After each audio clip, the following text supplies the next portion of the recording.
Hello and welcome to Kindred Academy, the show where we talk about all things Vampire the Masquerade 5th edition. I'm Peter. And I'm Carlos, and on today's lesson, what is Vampire the Masquerade? Which is an excellent question.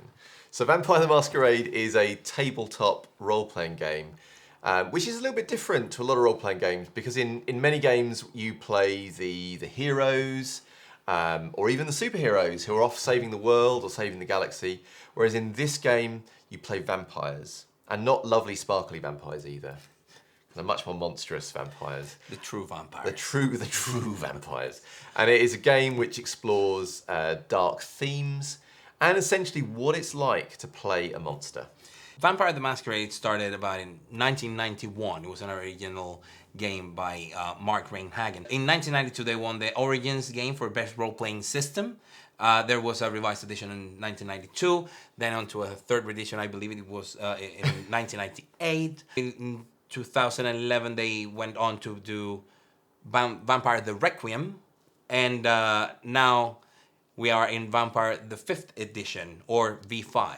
Now, the game has spawned a variety of other media. So, of course, there is the Mindside Theater on live-action role-playing, LARP, inspired. It also inspired White Wolf Publishing, the company, to produce many other systems that were to take place in this world of darkness that they had created. So, Werewolf the Apocalypse, Mage the Ascension, Changeling the Dreaming. You would have source books and about the clans or the tribes or the cities around the world.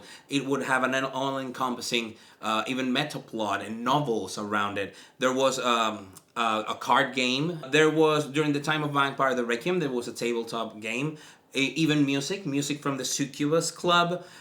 It has spawned many other things, and around it, people have encountered probably Vampire the Masquerade in video games such as Redemption and Bloodlines, and now we have heard Bloodlines 2, which is the new release. So as you can say, this is a game that has had a long pedigree and a good history. Now, we've mentioned that this is a game with dark themes, and we just want to talk a little bit more about what that involves, particularly for those of you who are thinking about whether to try the game out or not, because it's very much a kind of cup of tea thing, I think. Yeah, absolutely. So one of the big themes about the game is that of domination and submission, because vampires, as you know, in popular mythology, often have the power to command others, either by the strength of their will and their voice, or by their very presence, or by their gaze, either forcing people to cow down in terror, or forcing people to do whatever the vampire wants, whatever they say. And this is partly accomplished through the vampire's powers, but also the power of their blood. For those who consume vampire blood can start to become more malleable and controllable to the one that has given that blood as well.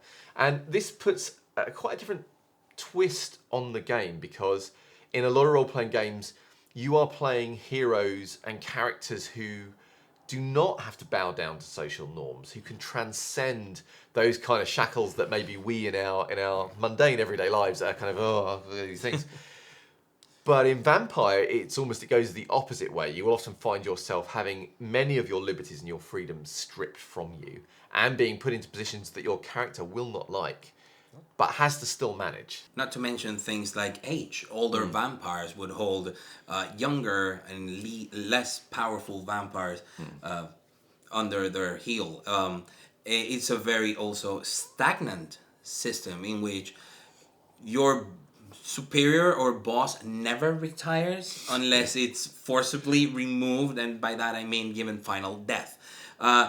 So it has both those eternal and stagnant terms, so to speak, in which you have the ages and society and humanity evolve and develop throughout time, and the vampires having to deal with this sort of domitor and thrall aspects of the power of the blood. Yeah, so it takes a certain amount of maturity and thoughtfulness when approaching those things and how you're going to manage it. Another theme is that of addiction. You know, all vampires are essentially blood junkies. They need to feed. And if they choose not to feed because they don't want to hurt people for whatever reason, that need just grows and grows and grows until potentially it overcomes them completely and they go into a frenzy and terrible, terrible things happen. There is also the business of vampire blood itself is addictive. So if a human tastes it, they can very swiftly become addicted to it as well. On top of that, you have other themes like the fight for your own soul and your own humanity. This juxtaposition of your inner beast that is always thirsting for blood with what was the human you. You have to remember these people were humans once. And it's very interesting trying to figure out what type of human they were. Were they a 90s, 50s doctor? Which is completely and absolutely different from a 2018 hacker. And the fact that you can work with the person and their views of the world and how do they adapt or not to the modern night is one of the many elements that you can explore in this game. And it's an interesting thing in 5th edition in particular, where the very mechanics of the game put you at odds with the beasts, because there are hunger dice and there are regular dice that you roll when your character is doing things. And your regular dice you can influence with willpower. So you can attempt to control the flow of the dice and the way they go. But hunger dice, you can't. And hunger dice have additional effects as well that will force your character to do things.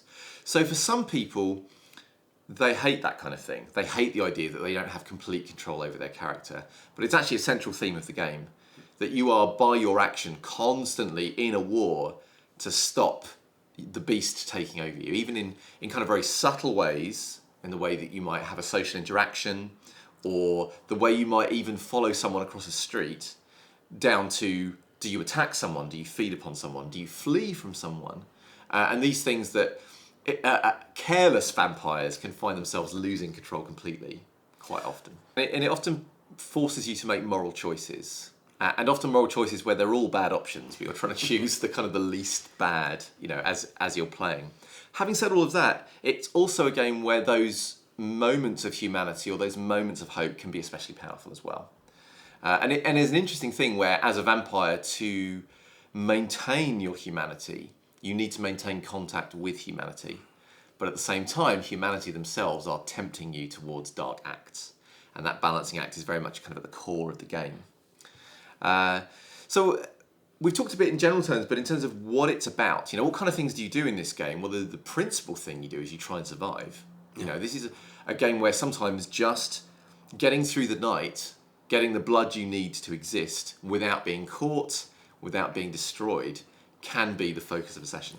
It is also a game in which not only you want to explore the darker themes of the world and your character, but also the interactions throughout time. It is a possibility that you wish to play the game throughout the eras, start maybe right after the Civil War all the way to the modern times, or how would you play a game in 2019 with all the technology that there is. And the other thing to mention, as I think Carlos already talked a little bit about, is that you have vampire clans who each have their own idea about the vampire myth and what it means to be a vampire. So whatever flavour of vampire you're a fan of, with the possible exceptions of like Count Duckula and a couple of others. Or the sparkly ones. Or the sparkle, we don't talk about those. But apart from those, you can pretty much find a vampire that works for you in vampire mythology. So if you like the sound of a bit of personal and general horror, then definitely check out Vampire the Masquerade 5th edition. And if you liked what you heard here, please like and subscribe. And we'll see you again soon. Thank you.